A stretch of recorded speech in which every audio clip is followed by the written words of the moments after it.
Last time যে এরকম গাড়ির কাঁচের ভেতর থেকে সবুজকে কবে উপভোগ করেছি জানি না, তবে যাই হোক সেসব উপভোগ করার পরে কাজ ছেড়ে বাড়িতে আসলাম। খুব জোরে খিদে পেয়েছিল, আর সেই মতো নিজের থালাটা আমি রোজকার মতো আজকেও সাজিয়ে নিয়েছিলাম।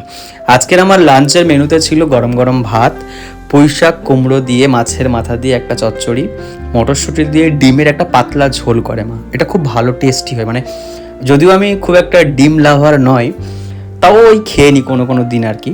আর ছিল তার সাথে এই গরমের একেবারে উপযুক্ত খাবার, যেটাতে কোনো রকম মশলা নেই, শুধুমাত্র নুন হলুদ আর জিরে দিয়ে বাটা মাছের পাতলা ঝোল পটল দিয়ে। তবে এই ডিমটা এইভাবে নিচ্ছি মানে তোমরা ভেবো না যে আমি ডিমটা খুব ভালোবাসি।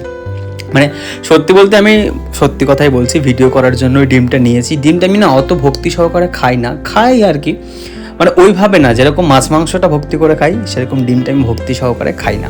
তোমরা কি ডিম খুব ভালোবাসো নাকি আমার মতন মাছ ভালোবাসো? এরকম মাছ আমি মাকে বলছিলাম খেতে খেতে যে এরকম মাছ হলে আমার জন্য 2-3 পিস রাখবে না, মানে এরকম মাছ না 7-8 পিস না হলে আমার পোষায় না।